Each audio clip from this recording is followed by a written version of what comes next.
Warga DKI Jakarta mulai memadati pusat-pusat olahraga pada akhir pekan ini seiring dengan kebijakan pelonggaran PPKM. Salah satunya ada di kawasan Jakarta International Velodrome atau di Rawamangun, Jakarta Timur.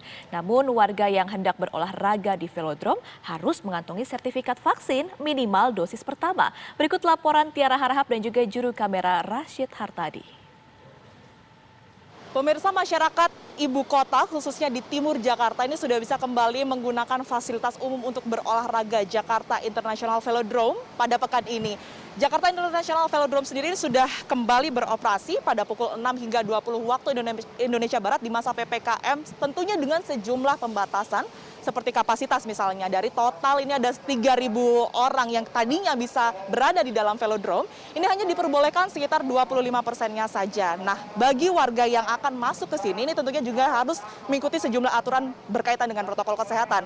Tidak hanya menggunakan masker saja yang kemudian diharuskan untuk ditaati oleh para warga yang akan berolahraga di velodrome, dan juga tentunya dengan melewati pengukuran suhu tubuh, tetapi juga ada aturan baru, yakni para warga yang akan memasuki velodrome harus mengantongi vaksin minimal dosis pertama terlebih dahulu. Nah, yang Anda saksikan ini pemirsa di sebelah kiri saya, ini adalah tempat pemeriksaan vaksin untuk warga yang akan berolahraga di sini. Bisa Anda saksikan, ini antusiasme warga yang berolahraga di sini cukup besar ya, mengingat velodrome ini sudah lama tidak beroperasi selama PPKM, kemudian diperbolehkan untuk beroperasi kembali.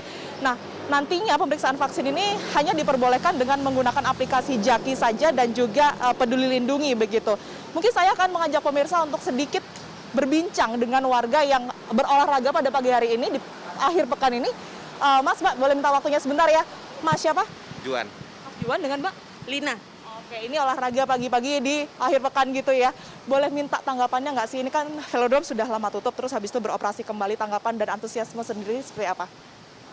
Semangat sih, apalagi biar sehat ya di tengah pandemi gini gitu. Nyari kegiatan yang berguna aja gitu. Tapi kan ini masih ada di masa PPKM ya, persiapannya sendiri untuk olahraga di luar ruangan, di luar rumah seperti apa sih Mbak Rina? Masker dan juga kayak misalnya kita pakai lengan panjang kayak gini, terus untuk jaga jarak sama orang-orang. Jadi kebetulan di sini juga nggak terlalu ramai banget, makanya kita juga berani, dan menurut saya protokolnya juga bagus ya. Dari depan itu kita harus menunjukkan kita udah vaksin, terus ada pengecekan suhu dan kita diharuskan untuk cuci tangan. Jadi menurut saya lumayan baik lah untuk di velodrome ini. Sebelumnya Mas dan Mbak ini udah vaksin dosis pertama atau udah dua-duanya ya? Saya baru pertama vaksin 1. Berarti kurang 1 lagi juga ya. Oke, selamat melanjutkan olahraganya kembali. Terima kasih atas waktunya. Itu tadi pemirsa kita dengar sama-sama antusiasme warga, kemudian juga apa saja yang kemudian ini harus dipersiapkan oleh masyarakat DKI Jakarta jika ingin melaksanakan olahraga di luar ruangan tentunya. Nah, bagi Anda pemirsa yang tentunya belum melaksanakan vaksin, ini harus segera vaksin agar merasa terlindungi jika beraktivitas di luar ruangan. Dari Jakarta, Tiara Harahap, Rashid Hartadi, TV One mengabari.